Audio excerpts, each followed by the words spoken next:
नमस्कार, न्यूज 18 आप देख रहे हैं। आपके साथ मैं हूं चांदनी धवन। न्यूज 18 के कार्यक्रम राइजिंग उत्तराखंड में हरीश रावत ने सरकार पर जमकर हल्ला बोला।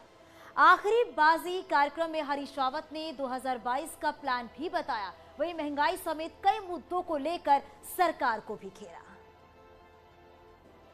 धारचूला में भी बड़ी आपकी है और चंडीगढ़ वाला सब लोग देख ही लिया है, तो आप तो यहाँ भी मारते हैं, वहां भी मारते हैं। लेकिन सवाल दरअसल ये है आपसे, लेकिन आपकी पार्टी आपको क्यों नहीं चेहरा मानती है, ये सवाल है। अब देखना ये है कि आप कहाँ मारते हैं। नहीं, मैंने तो कहा ना, आपसे सवाल पूछा कि आपकी पार्टी आपको चेहरा। आपने पहला सवाल डाला, आपने मुझसे कहा कि भाजपा 60 के पार कह रही है। हाँ। लोकतंत्र में महत्वपूर्ण यह है जनता क्या कह रही है। जी। जनता कह रही है कि महंगाई की इतनी गहरी मार और बेरोजगारी का ये आलम, अब तो इस बार भाजपा तड़ी पार।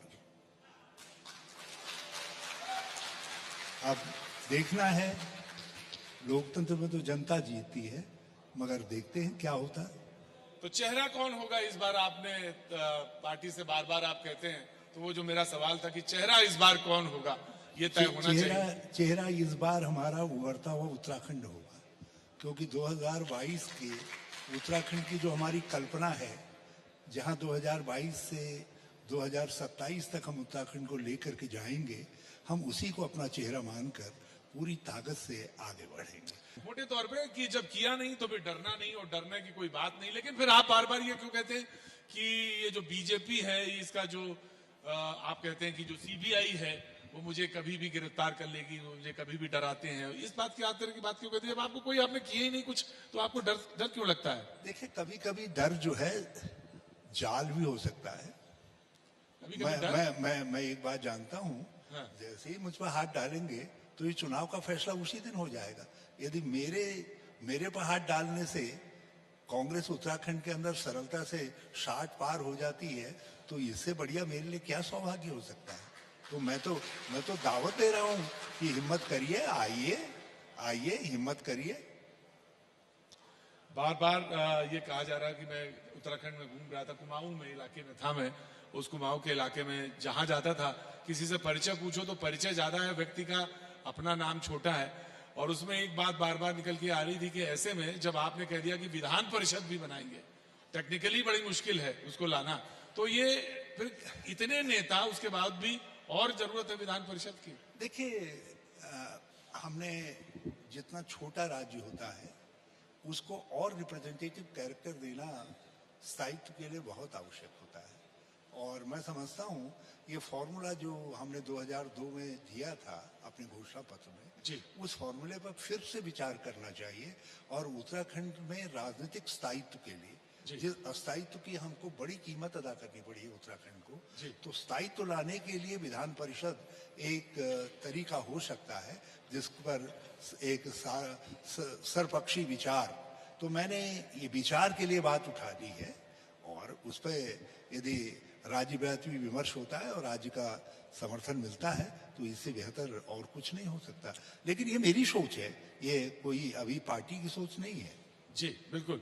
तो 2017 में कुछ लोग आपको छोड़ के गए, कुछ लोग तो आप वापस ले आए, कुछ लोग आना चाहते हैं लेकिन आप उनको लाना नहीं चाहते।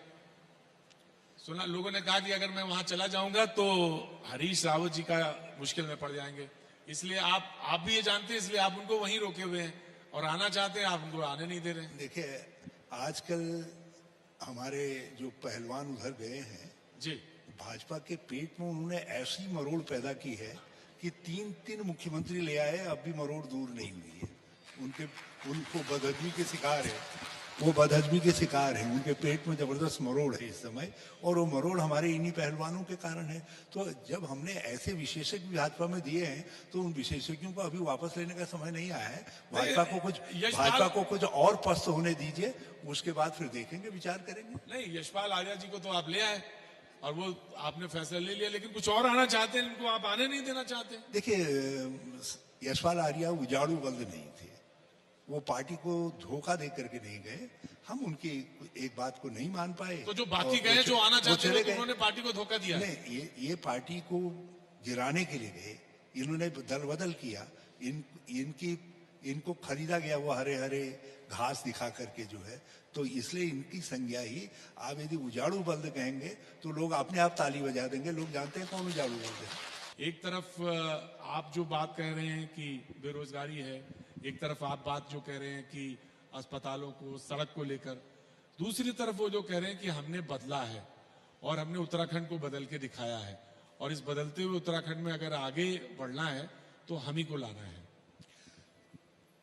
देखिए, मुद्दों की, बल्कि यदि मैं थैंक यू भाजपा से स्टार्ट करूं तो कोई गलत नहीं होगा जी। बारिश करती है, चुनाव में हम इसमें से कितना पानी समेट पाते हैं उस पर हमारी सफलता का मार्जिन निर्भर करेगा। आज देश में सर्वाधिक बेरोजगारी है, दुनिया में सर्वाधिक बेरोजगारी वाला देश भारत है, और उत्तराखंड हिंदुस्तान में सबसे बेरोजगारी वृद्धि दर वाला राज्य है। महंगाई अपनी जगह पे है, लोगों ने सर पर तेल लगाना बंद कर दिया है। गैस के चूल्हे को रात को महिला हाथ जोड़ करके कहती है, हे सिलेंडर भैया कल बंद मत हो जाना। विधानसभा का सत्र चल रहा हो और मुख्यमंत्री जो वित्त मंत्री भी थे वो अपने बजट को पायलट कर रहे हो, उस पर वोटिंग हो रही हो, और उनको कान पकड़ करके यहाँ ला करके कह दिया गया तुम you are no more chief minister, और एक दूसरे को चीफ मिनिस्टर बनाया गया। उस बेचारे को यही मालूम नहीं पड़ पाया कब उसकी शादी हुई और कब उसको विधवा घोषित कर दिया गया। और तीसरा व्यक्ति भी बाल बाल बचा, यदि हमारा डर नहीं होता तो वो तीसरा व्यक्ति भी चला गया था जाते जाते, क्योंकि 3 लोग को भवन में चले गए थे। तो राजनीतिक अस्थिरता जो आई यहाँ, वो भाजपा ने अपने विफलता को, जो विकास के मोर्चे पर और जन कल्याण के मोर्चे पर उनकी विफलता है, उसको छिपाने के लिए किया है। इस समय में अगर आपकी पार्टी चुनाव जीती तो मैं मुख्यमंत्री से बात कर रहा हूँ क्या? आप उत्तराखंड के एक सेवक से बात कर रहे हैं, और एक मुख्यमंत्री बनाने वाली, जो 2022 में मुख्यमंत्री बनाएगी, उस पार्टी के एक कार्यकर्ता से बात कर रहे हैं। शुक्रिया, बहुत बहुत शुक्रिया। Thank you so much. Uttarakhand rising के पावर गेम सेगमेंट में बता दें आपको कि इसके दौरान कैबिनेट मंत्री सुबोध उनियाल और प्रदेश अध्यक्ष गणेश गोदियाल के बीच गर्मा गर्म बहस हो गई। बीजेपी ने पिछली हरीश रावत पर करप्शन का आरोप लगाया तो कांग्रेस ने सरकार के एक मंत्री पर रिश्वत देकर नौकरी देने का आरोप लगाया। एक बात कही कि जब वो कांग्रेस में थे तब भ्रष्टाचार का बोलबाला था। उनियाल जी उस कांग्रेस पार्टी की सरकार में विधायक थे जिसमें बहुगुणा जी मुख्यमंत्री रहे, और एक पेट्रोल में डीजल भरने के नाम पर लाखों रुपए का एक ही नंबर से पैसा विड्रॉ होता रहा। तो उसके बारे में भी कुछ कहेंगे। और भ्रष्टाचार की आपने अगर बात की तो इस सरकार के भ्रष्टाचार मैं गिना देता हूं। आपके विधायकों ने ये आरोप लगाया लिखित रूप में, आज जो कैबिनेट के सदस्य भी हैं और कुछ नहीं है, कुछ सिर्फ विधायक हैं, उन्होंने ये आरोप लगाया कि आपके एक मंत्री ने एक एक नौकरी के एवज में 10-10 और 15-15 लाख रुपए लिए। ये आरोप है, लिखित है। अगर आपको उपलब्ध कराना है तो मैं करा दूं उनकी लिखित कॉपी। उस पर क्या जांच हुई मुझे बता दिए। मुझे पहले जब आप कह रहे थे, जब आप कह रहे थे मैंने बीच में नहीं कहा। आरोप का जवाब नहीं दिया। नहीं, जब आप कह रहे थे मैंने बीच में नहीं कहा। आरोप भाई, आरोप का जवाब लो ना फिर। यतीश्वरानंद नाम ले रहा हूँ, नाम ले रहा हूँ। यतीश्वरानंद ने सहकारिता विभाग में ये आरोप लगाया कि मंत्री 15-15 लाख रुपए लेकर नौकरियां दे रहे हैं। एक सवाल जब आप कह रहे थे मैंने बीच में नहीं कहा। आप मेरे प्रश्न को बरकरार नहीं कोशिश कर रहे हैं। आप दोनों से मेरा एक सवाल है। मैंने बीच में नहीं कहा। जब वो कह रहे थे मैंने बीच में नहीं कहा, लेकिन जब मैं कह रहा हूं तो वो बीच में जब आपने कहा कि एक विधायक, आपकी पार्टी का विधायक एक मंत्री के खिलाफ मुख्यमंत्री को शिकायत लिख रहा है कि मंत्री एक एक नौकरी 15 लाख में बेच रहा है। ये प्रदेश के युवाओं के साथ धोखा है। ये आपके नेताओं के अच्छे दिन के नारे के खिलाफ धोखा है, और इसके लिए आपकी सरकार को माफी मेरा एक सवाल आप दोनों से है। भ्रष्टाचार का दूसरा उदाहरण, मेरा एक सवाल आप दोनों से। भ्रष्टाचार का दूसरा उदाहरण, मेरा एक सवाल कोविड अध्यक्ष जी, कुंभ जैसे पवित्र मौके पर कोविड टेस्टिंग के नाम पर करोड़ों अरबों रुपए की ठगी कर दी गई। अब इसका भी और जवाब उसका सुन लो, बचाव कर दिया गया। इसका भी जवाब ये सुन सरकार उसकी लीजिए। जांच अगर की मत आपको डिबेट नहीं कर कर दिया पाई। पॉइंट टू पूछना पॉइंट जवाब चाहता देना हूं, पड़ेगा, ये सरकार पॉइंट अपने टू को पॉइंट धार्मिक आपको सरकार जवाब होने देना का पड़ेगा। लवादा पहनी हुई आज है। कोविड के अंदर ये बदमाशी हुई थी, सरकार उसको पकड़ने का धार्मिक काम होने का स्वयं मैंने लवादा किया था। पहनी हुई है। ये कोविड लेकिन को ये पकड़ने का काम स्वयं सरकार धार्मिक के लवादा मंत्री ने किया, पहनकर और आधार की सरकार के सरकार मंत्री है। के द्वारा ही जान जो बैठाई गई। कुंभ जैसे मौके ये बहुत पर साफ भ्रष्टाचार स्पष्ट है। के हमने एक सवाल आती है। अगर एक सवाल करप्शन और हुआ है, एक सवाल अगर और करप्शन हुआ है, तो एक अपने मिनट, करप्शन को रोकने का काम एक कीजिए। मिनट, आप और दोनों एक सरकार बात को सुनिए। रोकने का जांच आप दोनों एक मिनट एक करने अभी सुनिए। वर्तमान का मुख्यमंत्री एक सवाल, धामी, एक सवाल। मुख्यमंत्री के द्वारा वर्तमान धामी, कहा गया वर्तमान 151 वर्तमान मुख्यमंत्री अच्छा धामी, अच्छा ये सरकार के द्वारा अच्छा ये है। बताइए, कितनी जात की मिसाल है। अच्छा आप दोनों ये एक मिनट, भ्रष्टाचार की गोदियाल जी, सरकार ने गोदियाल जी, गोदियाल जी, गोदियाल जी, गोदियाल जी, तो बोलिए एक मिनट, कितने आवंटन हुए, मेरा राज वो को आवंटन लूटने का का हिसाब काम किया। होगा। एक मिनट आप दोनों शांत होइए। में मेरा एक सीधा आवंटन सवाल की बात कर रहे है, हैं। मेरा एक सीधा सवाल है। रुकिए, मेरा अंतों जी मेरा जवाब देने दीजिए। 151 पट्टे हरीश रावत की सरकार भ्रष्टाचार ने में सृजित आकंठ किए। डूबे हुए और हैं। एक भी पट्टा भ्रष्टाचार हरीश के रावत ने एक मिनट ये नारेबाजी काइंडली बंद करिए। ये नारेबाजी काइंडली एक बंद करिए। मुझे रोकना चाहते हैं। मेरा एक सीधा सवाल है, 2022 की लड़ाई में 2022 की लड़ाई में सुबोध जी, 2022 की लड़ाई में इस प्रदेश को खनन माफियाओं को भेज दिया गया, इस प्रदेश को शराब माफियाओं को भेज दिया गया, इस प्रदेश एक की मिनट, एक अस्मिता मिनट। दांव पे लगा दी। अरे, ये हाथ एक मिनट, कांग्रेस शासन के थे। राइजिंग उत्तराखंड में बीजेपी नेता और कैबिनेट मंत्री हरक सिंह रावत ने राहुल गांधी की भाषण शैली पर सवाल उठाए, जिस पर कांग्रेस के नेता विपक्ष प्रीतम सिंह ने पलटवार किया। 2014 में जो कहा था 2019 में उसको दोहराया नहीं, 2019 में नहीं कहा, क्योंकि वो जानते हैं कि काठ की हांडी एक बार चढ़ती है, बार बार नहीं हरीश चढ़ती। Rawat ji will respond the last 2019 में क्या कहा उन्होंने कि हमारी सरकार बनेगी तो हम किसानों का ऋण माफ करेंगे, कहा कि नहीं कहा? वो तो आज भी वो है वीडियो फुटेज। मैं 30 सेकंड दे रहा हूं सर, क्योंकि टाइम बहुत कम है सर। मैं टाइम नहीं, एक बात मैं का ये जवाब बहुत देर से आप ये बोल रहे थे, मैं नहीं बोला।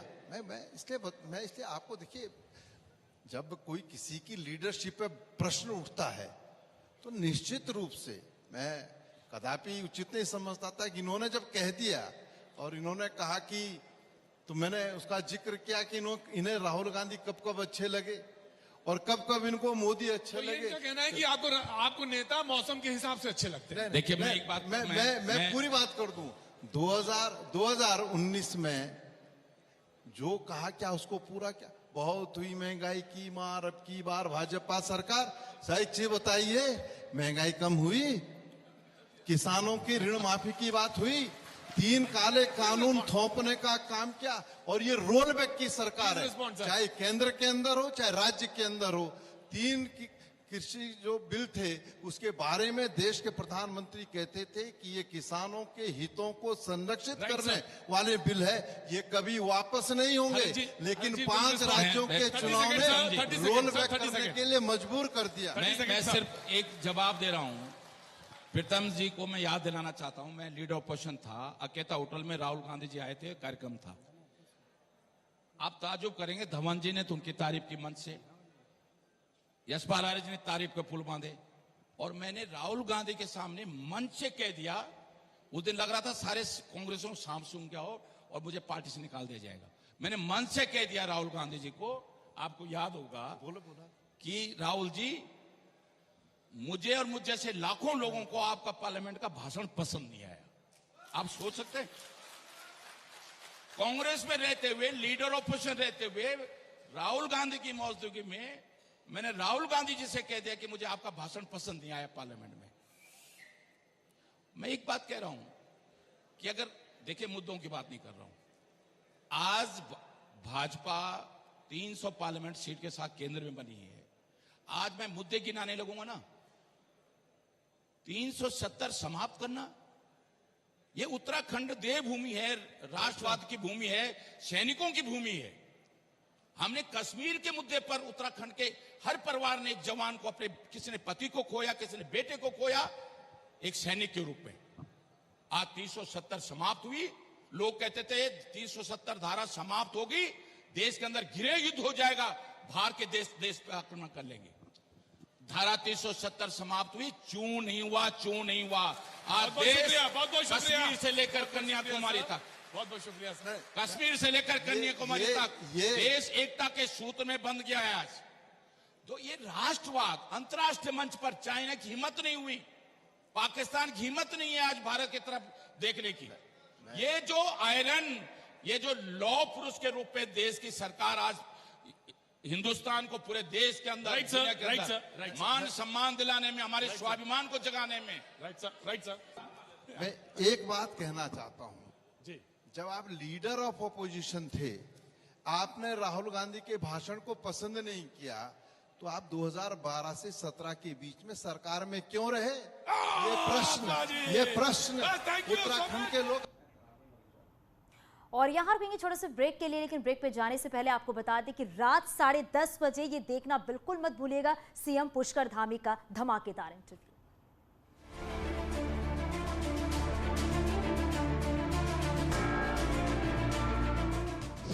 सीएम धामी ने क्यों दिखाया जनेऊ? जैसे मैं जनेऊ पहनता हूं, देखिए। धामी का वार, कांग्रेस पर हिंदुत्व प्रहार।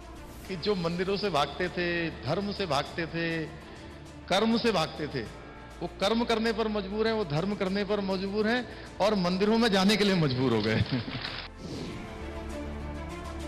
करीब 7 महीने बाद पर्यटकों के लिए